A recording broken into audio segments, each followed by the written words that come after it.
Hello guys and welcome back to my channel. So today what I would like to show you would be how to work with static files in Actix, more or less with Rust. It doesn't really have to be with Actix because there's nothing specific about it that has to do with Actix. But anyways, we like to incorporate this of course in our backend because again in the beginning we decided to work with Actix on the backend. And so, but if you look over here, these are some of the things I would like us to talk about today. So how we can serve up static files, handle file uploads and also downloads.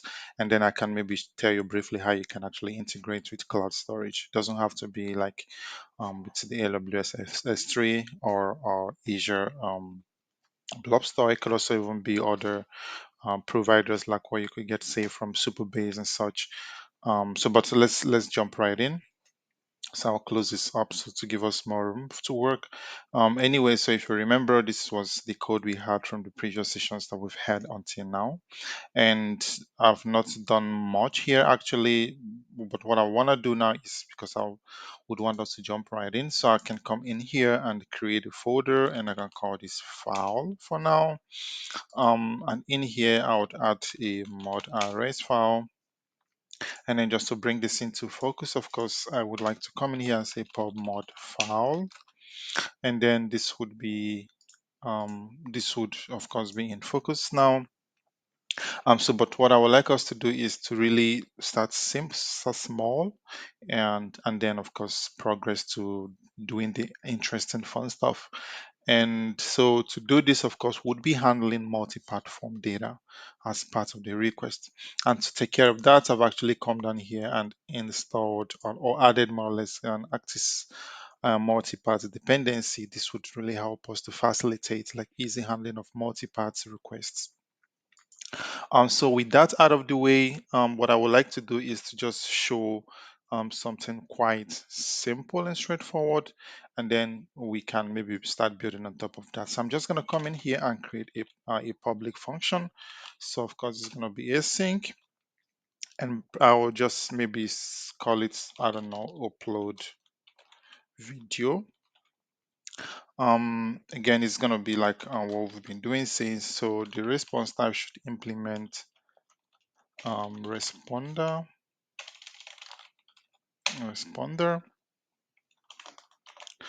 And so down here I'm probably just gonna do like a format to make it things actually simple.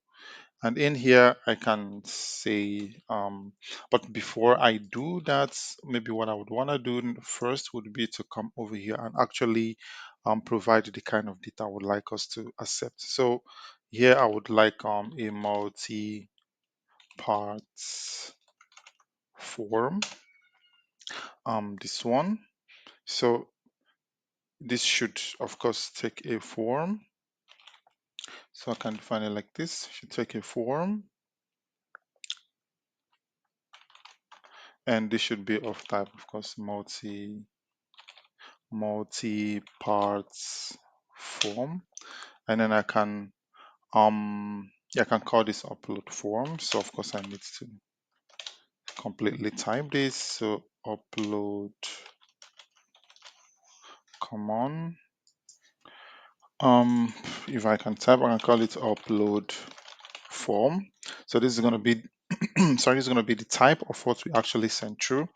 And then to define this here, I would like to define a struct here called upload form, just like we did up there.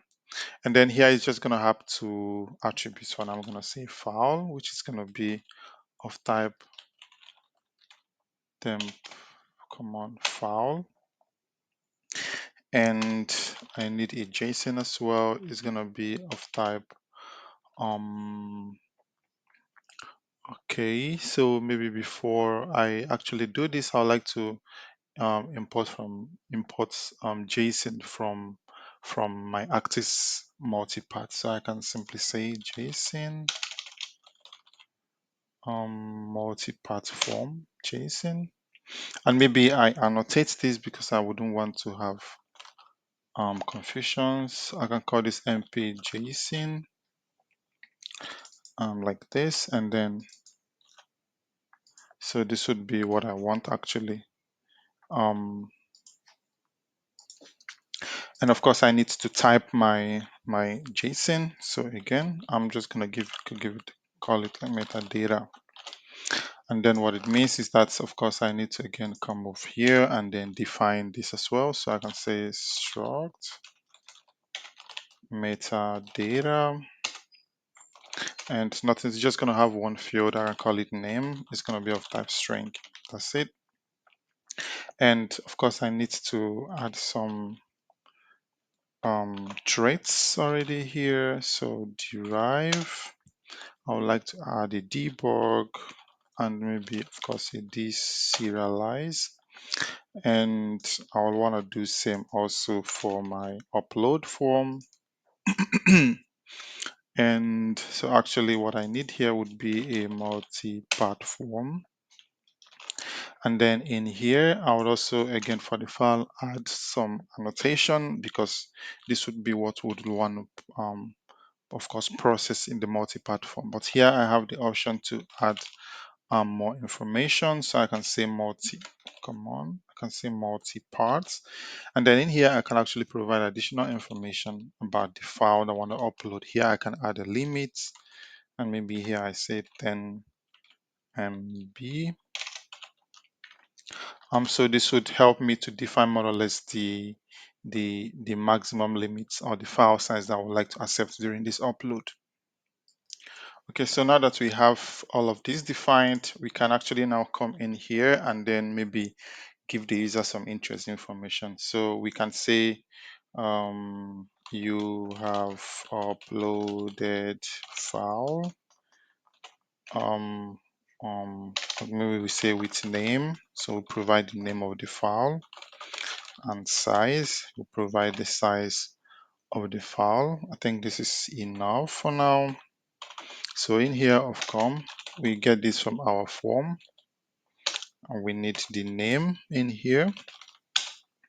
And then of course for the size, we can get this from the file itself. And that's more or less all we need actually to like handle, just to be sure our file is actually getting onto this point. So now what we can actually do is maybe I define, so this is going to be, obviously it's going to be a post. Come on, it's going to be a post, and I'd like to go to maybe upload. So the URL would be upload, and of course I need to import this from Actix Web, so I can come in here and upload, bring in post, and that should be fine. So now I can come into main down here. I'm just going to take out our auth handler because I don't want to handle I really don't want to handle authentication for now. So we can say that service. So in here I can say sorry, API. Oh sorry, I actually went directly to handlers. Do I even have it in here? Okay, I have it. So I can say handlers, and I go to file, and I go to upload video. So if I try to now go visit this endpoint with this curl request I have over here, at of course our current endpoint, which is at upload, and then we should be able to get our response back, which is also what we have up here.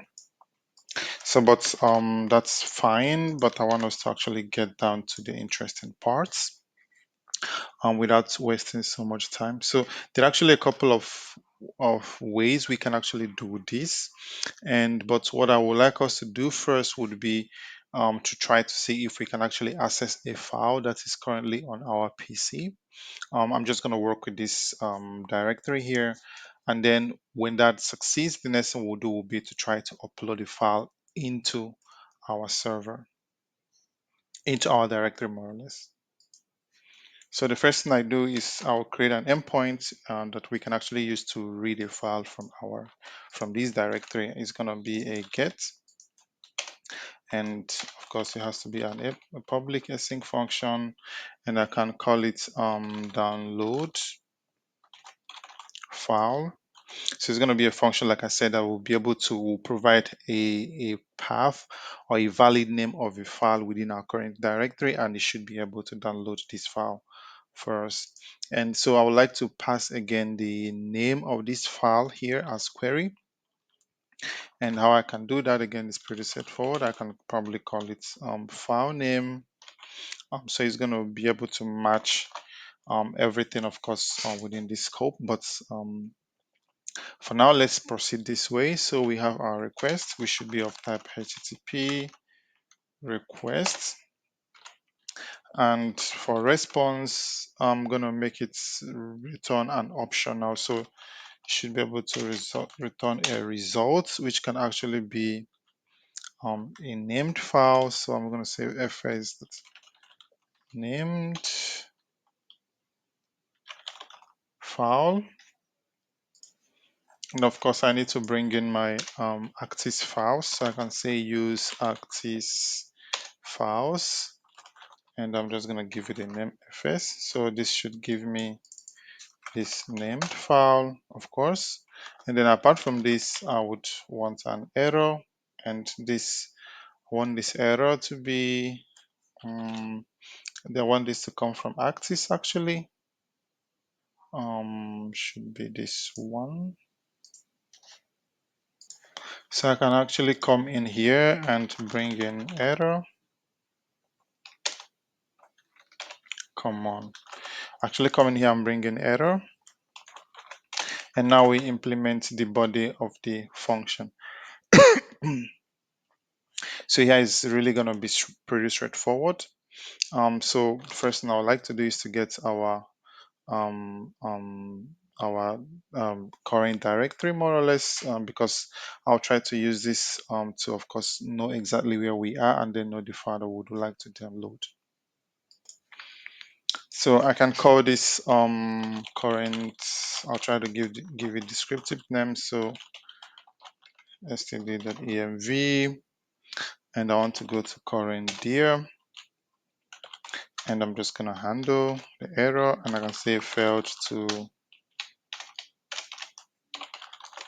read current directory, something like this, and go away. So once we have our current directory, what I will want us to do more or less would be to simply, maybe I'll do a simple print line, and I'll say current directory, and because I'd like us to actually see where we are, so I can call this current dir.display.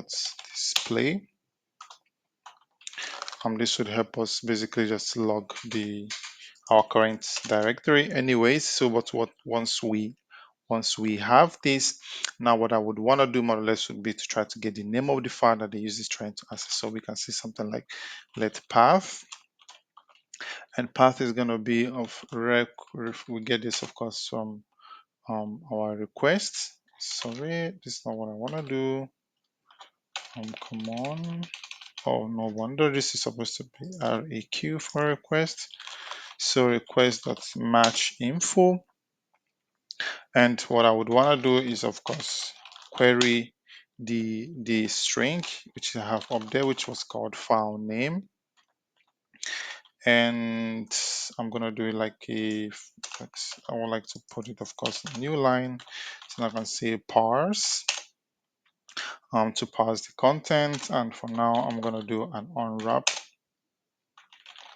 And this would, of course, give us our path. And so what I would like to now do is, of course, to get the actual file, I can say let file. So file would be fs. This also would help me to build what I'm returning back to the user. So I can say open, and now I'll provide this path, and I'll handle the error as well. And here I will now return an OK. So if everything goes well, I would like to return this to the user. That's not what I want to do. So I want to say file dot, I'll say use last modified I'll make this true. And I can say content, set content disposition. Oh, come on, no period. Set content. Oh, come on, what is this comma doing here? So content disposition. I want to set content disposition, and then this would be content disposition. I want to bring this in, and then I would of course provide some attributes in here. So I have to provide a disposition. So this is going to be disposition type, disposition type of attachment, and parameters. Parameters are just going to be a vector. I'm going to leave it like this. Okay, and I don't know why I have this T down here. And then, so if everything goes well, I would like to return this to the user. So what is the error here? Let me see. Okay, we have to give this, of course, an explicit type. So I'm gonna, of course, this has to be a path buff. So we can say from the standard library again, we go to path, and this is gonna be of type path buffer. Like this. So, and again, we say this is going to be a get, but we don't have this imported anywhere. So, but that's all we need to do, import this. Anyways, it's called download file. I can come down here. I'm just going to duplicate this guy because I don't want to type this out again. And I can say download file this way, and then we have this here. So now what I can again do is I'm just going to close this part. And again, start our server cargo run. And give that a couple of seconds to build. So the build is complete, and so we have to go to, oh, this is supposed to actually be download. So because I want us to go to download, so I'm going to restart the server and then start it one more time. And now what we can actually do after startup would be to try to actually see if this works. Again, give that a couple of seconds to actually build. And when the build is complete, so the build is complete, and what I can actually do is to now maybe bring over, sorry, bring over the browser here so you can see what I'm doing. So now I need to go to localhost 8080, and I need to go to download. And now we have the option to actually download any file here that we want. So maybe if I'm interested in this schema SQL, I can say schema.sql. And if you look over here, our file actually got downloaded. Again, we can again try this one more time. Localhost 8080, and then we go to download. And now I can go to, let's say, readme.md. And what happened? Okay, let me try that with a different file. Then I can see why the problem persisted. So it was download, and now I can go to http. Oh, this is having an issue. What happened? So let me try schema.sql. Okay, maybe something is wrong with the URL. Let me try and figure this out. Oh, okay, of course, I spelled this wrong. So let's try that again. So this downloads, and now let's try again to http, and again, the same problem. I'm just going to copy it so I don't have to type this again. And of course, you see these downloads, and then I can paste this in here again, and now go to readme.markdown. And now we are also able to download, but again, I'm just going to delete all of this because I don't need them actually. So that's like one quick way we can actually provide our users the option to download a file. So apart from just downloading a file you have locally, like within your active repo, one other possibility or one other use case for this could be a scenario where users, for example, need some historical data, or they want to have some data downloaded from the database and then stored as a CSV or whatever. So within the backend, what this could actually do is probably maybe just make a query, fetch the data, create a CSV file, write into it, and then provide the user with a URL like this where they can actually download the data. So that's one thing we can do. Now, apart from download, of course, the next thing I would like us to try again, like the next thing we want to talk about would now be upload. So instead of getting from the server, we want to be able to, of course, give data to the server as well. So for that, again, I'm just going to stop this guy and close it up to give us more room. So I'm going to come down here and maybe also copy this part because I'm lazy and I don't want to type this out anymore. So this is going to be, we already named this upload. I can call this maybe V1. I'll version it, upload. And then in here, I would like to now add my function that's going to allow me to actually upload. So again, it's going to be a pub function. It's going to be async.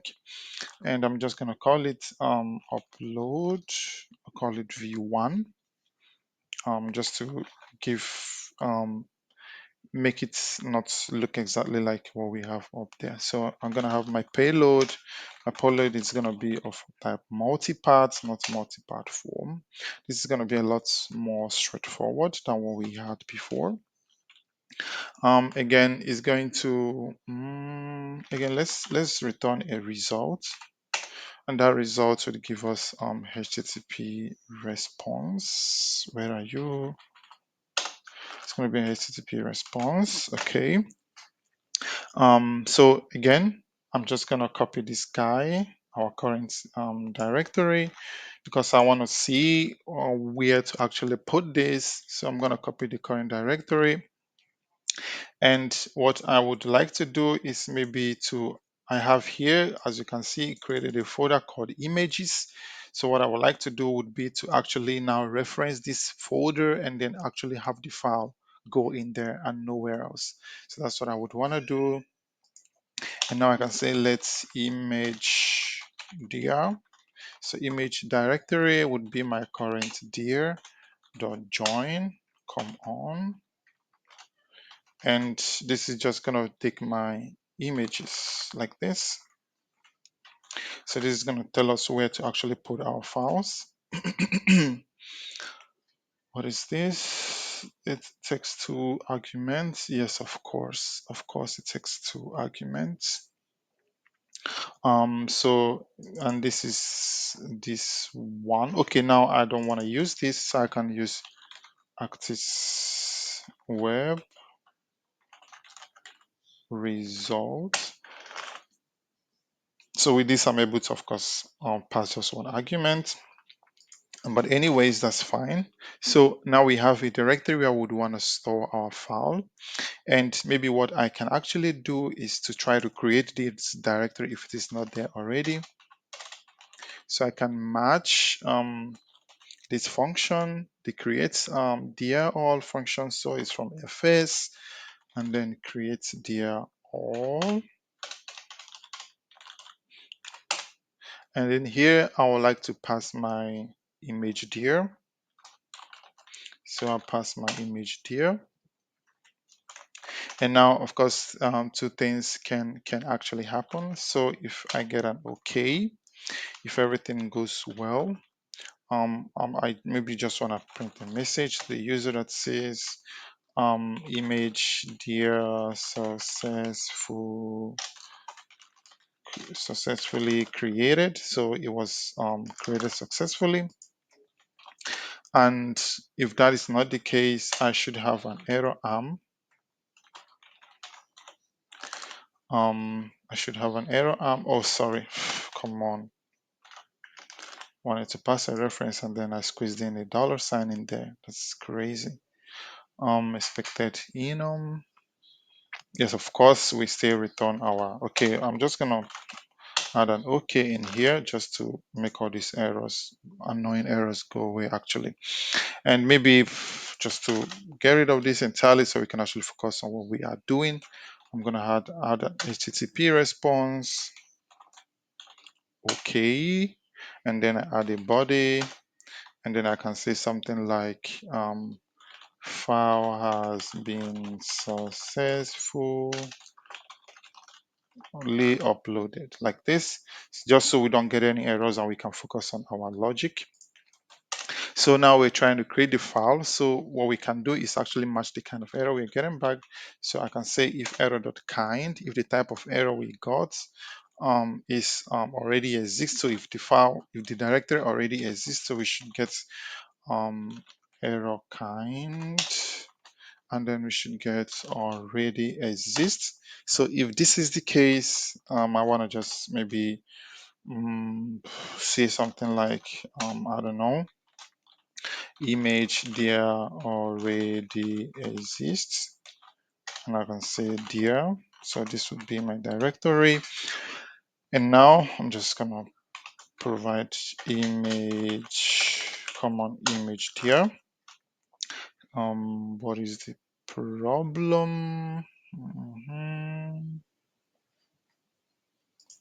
Okay, it doesn't implement display, so that's also fine. So but if that's not the case, so that's the only scenarios actually want to happen. So here I can actually do a error print line, and I can maybe tell you error creating common image there. Okay, and I can say error. Again, I would like to um, pass this error to the user, so at least you have an idea what's going on. So at this point, we have our file created. Okay, so now I can call this image path. So this would be where our image path would be. So now I can say, so I already have my image there. I can say image there, and what I can simply now do is I join. Come on, I join this, and I'm just gonna, for now, I'm gonna keep it simple. I can say file.png. Again, there are a lot of ways we can do this, but for now, I'm just gonna, I'm hard coding the name of the file, and of course, I'll show you also how we can make this dynamic, but let's just proceed. So now I need to create a mutable file, and this would be I use the fs package, and then I get to, of course, sorry, go to file, and then create. And then to create this, I simply pass my image path.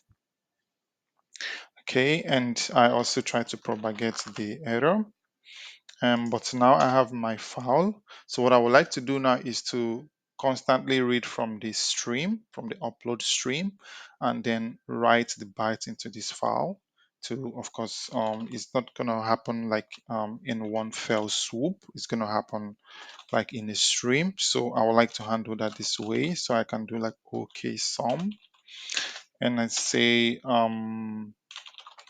I get a field. So this field should actually come from this payload. I can say come on, seriously. What is the error? Say payload dot try next dot await. What is the problem? What is the problem?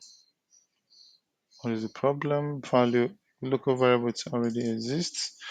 So what can we do? Okay, let me make this mutable, and okay, so let's proceed. And now for this, I would of course need this thread. So I'm actually just going to copy the suggestion I get down here and bring that in here, and then my error should go away. So now what should I do with this stream?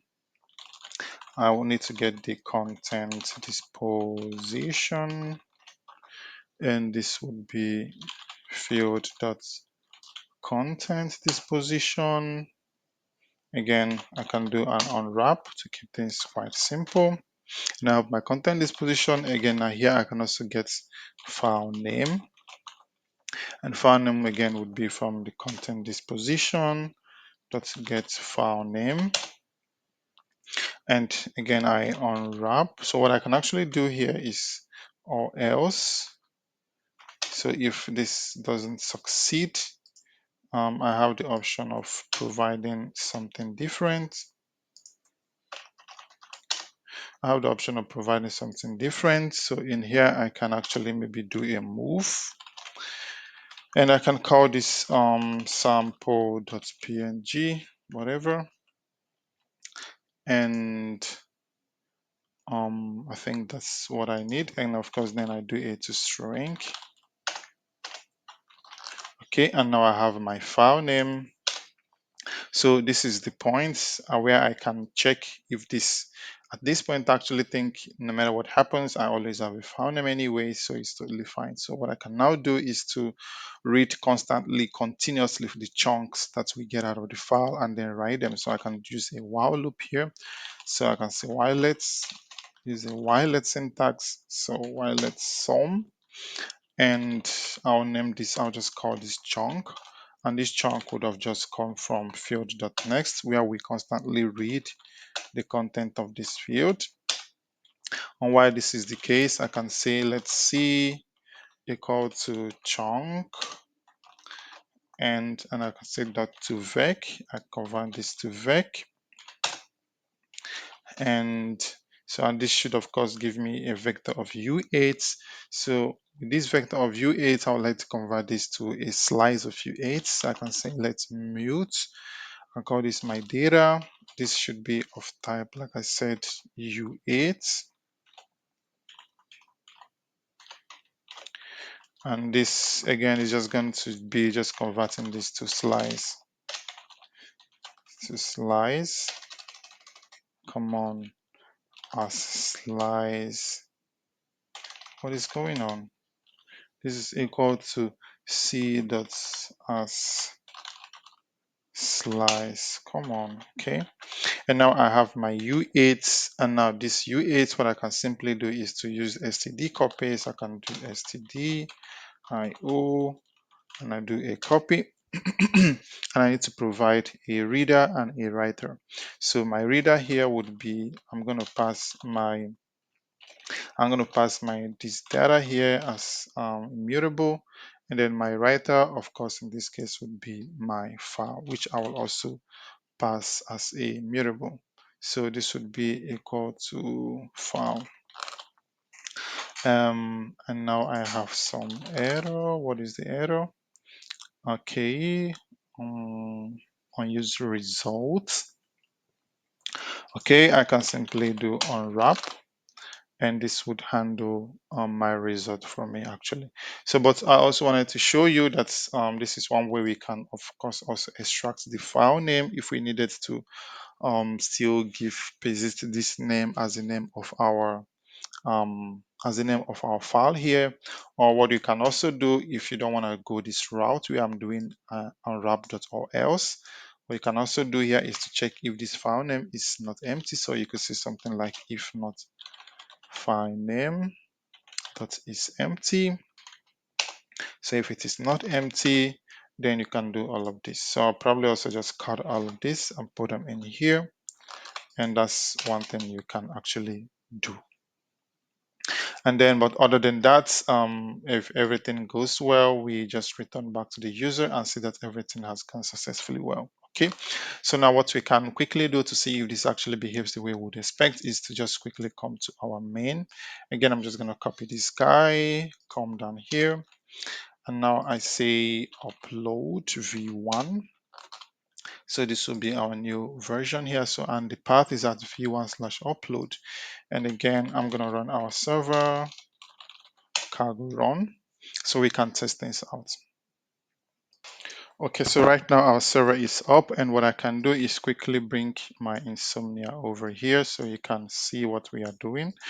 And then here I can create a new request, and I like to give them names so it makes sense for me later. So I can say upload adv1. So it's going to be a post.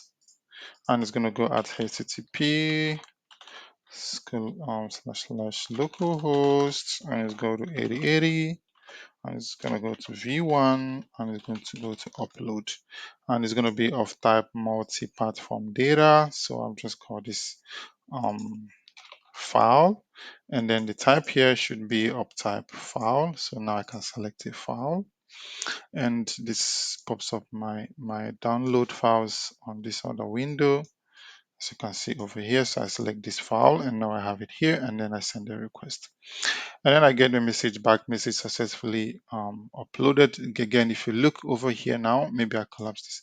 If you look over here now inside messages, you see a file called images, and then in here you see this really nice, I don't know, whatever servers, rusty servers, I have no idea what they are. So but that's really one cool way. Again, what of course, apart from images, we can upload other forms of files. So let me take a quick look here. So let's go to our mod file. Oh, this is always called file png. We had coded this. Anyways, of course, this can also, apart from files, it can be TST files, it can be anything. It doesn't have to be images. So that's really one cool way you can upload files to your server.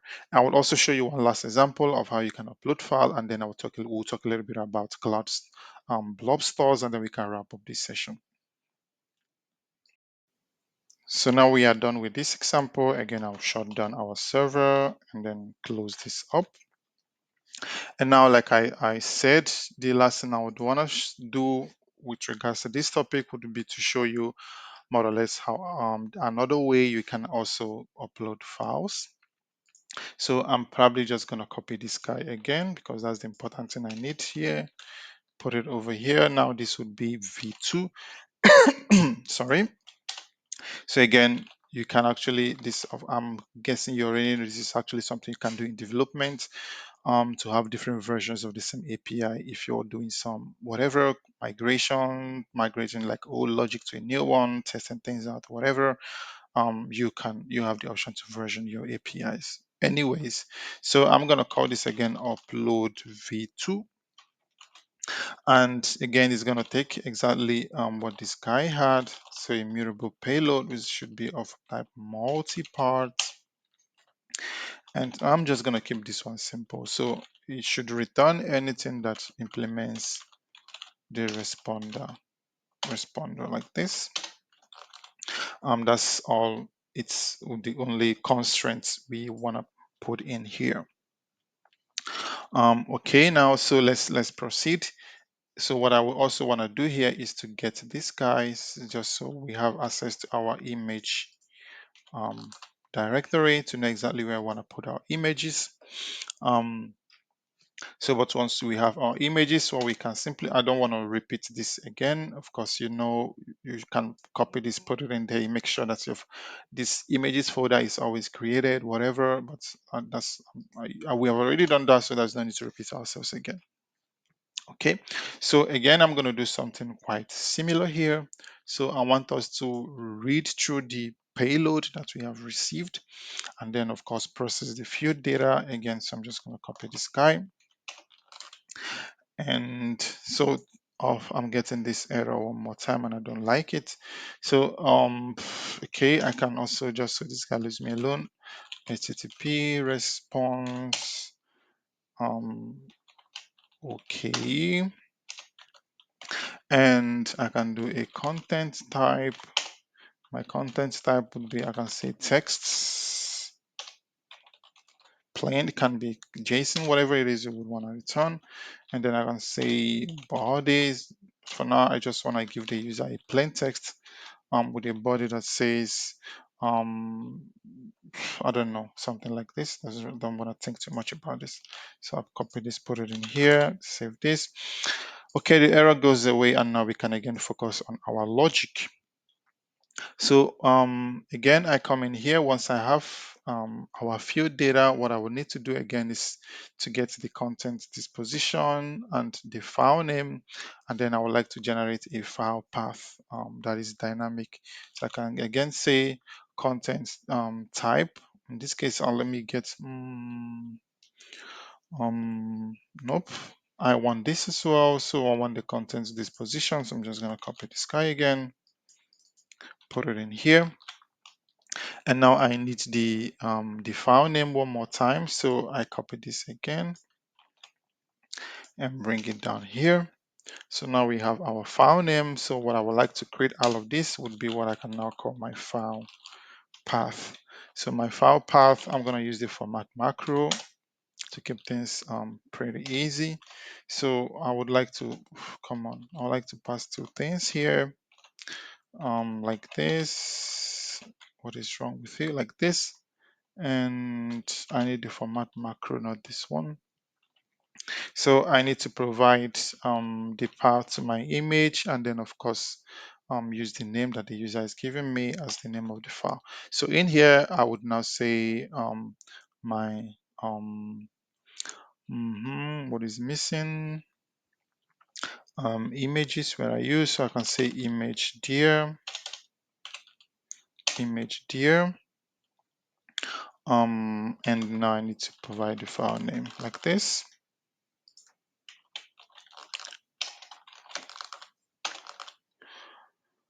I can actually just maybe for now make this to string like this, and maybe I do it like this. Let's see actually what happens. Anyways, let's proceed for now.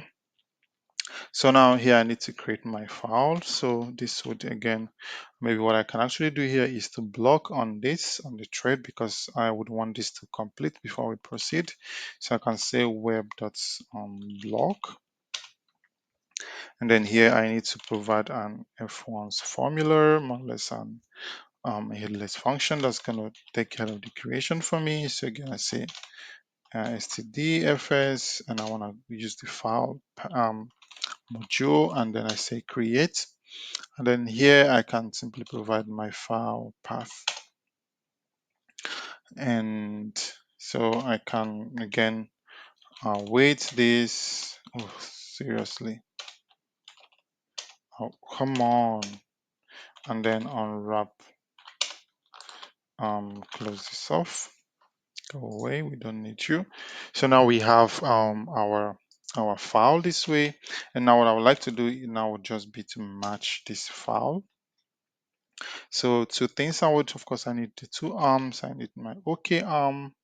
So within the OK arm, I would like to, of course, take a mutable file, because again it's gonna change more or less. So I have my file, and then with the file now I can do like what we did before. So I can say while let sum, I get a chunk out of the field. Now I can do field.next.await. So I have a while loop, and within the while loop, what I can now do is to get my data, I can say data is equal to chunk.unwrap, and then now I have my bytes, and then I can simply do a write all. So I can simply say f.write all, and now I simply provide a reference to my data like this. And that's all this arm is going to do for me actually. And now I need to take care of the error arm. So it's going to take an error. And what can we do with this actually? So with the error, maybe I can at this point return to the user. So maybe I actually don't need to do this. So I can get rid of this. Now I say return HTTP response, and we can say bad request. This is going to be a bad request, and then come on, say content type. Again, it's just going to be text. So I say text plain. Come on, and now I can say body. So oh, seriously, dude, leave me alone. So here the body, I would like to return the error. So I can say it string. So at this point, I'm just giving the error back, whatever the error is. just so they can have access to it. So now if you look at these two, you would see there are slight differences in implementation. Anyways, before we talk, what we can already do is to try to run this server one more time. So we say cargo run and then give that some minutes to build, and then we test it out. And of course, I need to again come in here and put this. So I'm just going to copy this again, copy this guy, paste it in here, and then I just change this to 2. So this becomes our v2. Again, I'm going to restart our server. I'm just to make the changes reflect, and then I test again. So the server is up one more time, and now again I bring over Insomnia here, and of course I change this now to v2, and then we try to upload one more time. That's also really fast. And then if you look over here now, we have the file. Of course, in this case now we didn't need to rename this and then give it file.png. It always stays. We now are storing the name exactly as we get it. So if I send this one more time, of course, it's going to override the other one. So again, what I can do is select another file, maybe files.txt. And I also have the option to even add another one. I can say file, for example. Actually, I don't need to do this. Okay, I can only accept. Okay, that's also fine. So in here again, I go to file and select maybe this one, and then I send it. And now you also see it's also really fast. We have the 2 files up here. So that's one really cool way you can actually serve static files to your clients, allow them upload the file into the server, and of course give them the functionality to now download a file. So those are some of the key things I think you would need to know if you're handling or if you build an application that needs to handle files. Anyway, so again, you can see like some of the different implementations we had. Again, you can look through and see what fits best into your own scenario and then decide on which direction you would actually want to go. Okay, so the last thing I would want us to talk about in this tutorial, because before we wrap it all up, because again, I don't want us to make the tutorials longer than they really need to be, would just be to work with cloud stores. So with cloud stores, there is actually nothing so special about them, to be honest, um, because all you actually have to do is to provide a payload according to specifications of the API that they already have defined. So in most cases, it would just be like what we did, get the file from the client. So in this case, if you look here, we are getting the file in both scenarios, and then we are handling it ourselves. So but in that case, what it would mean would be, instead of actually storing this or doing whatever, we now actually append this into the API and then make a request. Mostly it's going to be in the form of bytes. And like I was saying in the beginning, it doesn't have to be like the big guys like AWS or Azure. I also did something in the past with Superbase, because they also offer like some free resources like within the free tier that you can also use to experiment. Most of their SDKs actually are in JavaScript, in Python, in Dart, I think, in Swift, and but they also have APIs. I suppose where you actually, there are no SDKs, but all you have to do is to use the APIs as is, and then maybe use like a request or whatever other package and that you so choose in Rust to now maybe interact and interface with those APIs. It's actually pretty that's straightforward. Anyway, guys, that's all I wanted to show you in this tutorial. Of course, I indulge you to again do this on your own, because I think it will make more sense that when we do most, maybe 90% of the work, and we let you do like 10%, so that way it makes it leaves you with something to actually play around a little bit on your own, and then we can maybe come back together, answer questions, or clear things up if you had any doubts or any challenges along the way. Anyway, guys, that will be all for now. I hope you actually grabbed something in this quick tutorial, and that will be all for now, guys. And until next time, have a lovely evening.